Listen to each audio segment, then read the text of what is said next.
Ana salam aleykum. Tamam. Bayramın da mübarek. Sağ ol, çok sağ ol. Bugün biz senden 8 Mart'tır. He. Yüreğimden az da olsa vəsait keçsin. İstəyirəm səni sevindirəm. Allah sizi sevindirsin.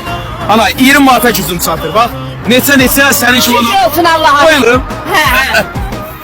Başıma dönərəm, qurban olaram. Siz anaları Allah başımızın üstüne əsk eləmiş. Uşağın var. İşte ben. Gəl sənə bir dənə də əlavə 20 Mart. Sağ ol. Allah var. Ağlama, ağlama. Ağlama, qurban olaram. Gününüz aydın olsun Azərbaycan xalqı. Bu videonu paylaşdım və bu qardaşa əhsən deyirəm, halal olsun.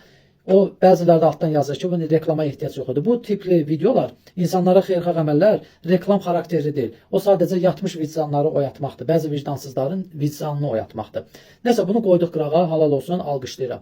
Keçək bu bir məsələyə. Mən bu videomdan səslənirəm Milli Məclisdəki olan, yəni millət vəkillərimizə, hörmətli dövlət məmurlarına, dövlət qurumlarına müraciət edirəm və xalqa səslənirəm ki, bu məsələ ilə bağlı tədbir görək. Nədir məsələ? Bugünkü gün biz 8 Martı qeyd elədik. Bir daha da təbrik edirəm Azərbaycan xanımlarına.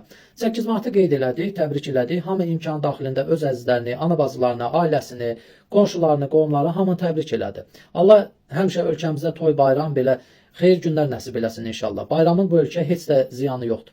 İqtisadi baxımından. Keçək əsas məsələyə. Bugünkü gün biz o 8 Martı qeyd elədik. Kimin bayramını qeyd elədik?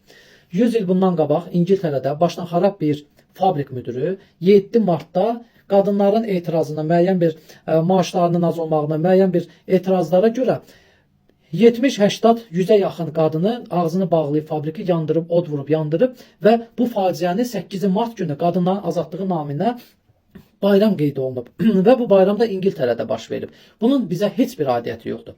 Gəlin izah edeyim sizə. Bugünkü gün yeni il olur.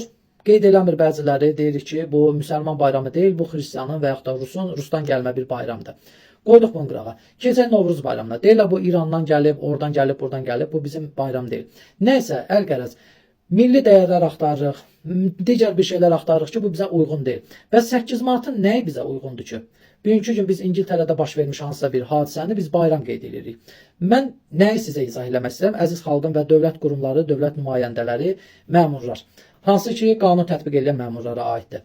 Bugünkü gün biz xadimələr, hansı ki, biz evdən çölə çıxırıq, hər yerdə onların əsəri. Məhəlləyə düşürük, onların əsəri. Əsər yəni onların gördüyü işlər, təmizlik, abadlıq işləri. Hər bir şeydə xadimələrə ehtiyacımız var. Bugünkü gün ev alırıq, evə ilk qədəm basmamış, birinci xadimə axtarırıq ki, o evin tör-töküntüsünü təmizləsin, sonra girək bu evə.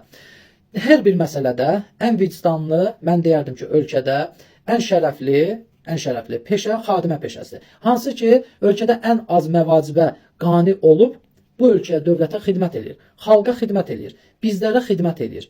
Gəlin belə bir şey eləyək və yenə də səslənirəm dövlət qurumlarına, millət vəkillərinə. Bir qərar tətbiq eləyək, bir qanun tətbiq eləyək və bu qadınlar bayramını bir xadimələr günü bir qeyd eləyək və həmən o xadimələr gününü qadınlar bayramı kimi qeyd eləyək. Niyə qadınlar bayramını? Məhz xadimələrə, onların əziyyətinə, onların zəhmətinə və bugün hər günümüzdə onlara borclu olduğumuza görə məhz qadınlar bayramını xadimələr günü kimi tətbiq olunsa daha gözəl olar. Özdə bilmirəm siz fikir vermisiniz yoxsa yox. 90% xadimələr üzləri bağlı olur. Xüsusən də küçə təmizliyinə məşğul olan xadimələr üzləri bağlı olur. Onlar o tozdan, torpaqdan gizlənmək üçün yox. Onlar sadəcə evlad böyüdürlər. Evladları utanmasın. Amma halbuki utancaq bir iş görmürlər. Ən şərəfli bir işi görürlər, mən deyərdim. Yəni utanırlar ki, evladım birdən görər, kimsə qızım rəfiqəsindən keçər, məni görər, utanar. Oğlum dostundan keçər, məni görər, utanar. Yəni belə bir məqsədlə onlar üzlərini bağlayırlar. Ancaq yaxşı olar ki, onları biz uca tutaq. Onları elə bir şərəfli tutaq. Onlara elə bir dəyər verək ki, onlar utanmasın. Əksinə fəxr eləsinlər ki, biz bu ölkəyə, bu dövlətə xidmət edirik. Sizdən çox xahiş edirəm, müvafiq qurumla və xalqa səslənirəm. Xahiş edirəm, dəstək olaq. Xadimələr günü tətbiq olunsun, bu qərar qüvvəyə minsin. Ölkədə qadınlar bayramı məhz xadimələr günü olsun. Çünki biz onlara çox borcluyuq. Hər bir şeydə mən deyərdim ki, qadın olmaq nə deməkdir? Qadın olmaq qul kölə olmaq demək deyil. Sadəcə hər bir evin təmizliyi, hər bir evin paçlığı qadından asılıdır. Ən lüks həyat yaşayan bir kişi, mən deyərdim, hətta milyonçu belə onun təmizliyə, evdə qadının təmizliyinə ehtiyacı var. Ona görə də bizim həmişə ehtiyacımız olduğu təmizliyin sahiblərinə, xadimələrə, yəni bir bayram qeyd eləyək, bir gün ayıraq. Məhz həmin günü də biz ümumi qadınları təbrik eləyək. Ümumi qadınları niyə xadimələrə calaşdırıram, belə deyək, loru dildə? Ona görə ki, hər bir qadın öz evinin xadiməsidir. Hər bir qadın söhbət vicdanlı qadınlardan gedir. Ərinə, ailəsinə, balasına xidmət edən, onların təmizliyini təmin edən qadınlardan, əsl qadından söhbət gedir. Hər bir qadın öz evinin, ailəsinin, balasının xadiməsidir. Allah bütün xanımlarımızı qorusun. Buradan da bir daha keçmiş bayramlarını təbrik edirəm. Allah xalqımızı, dövlətimizi qorusun. Məndən sadəcə, bu mənim subyektiv fikrim idi. Mənim sadəcə təklifdir. Yəni mən çox sevinərdim ki, bu həyata keçirilsin. Var olun Azərbaycan xalqı, Allah dövlətimizi, xalqımızı qorusun.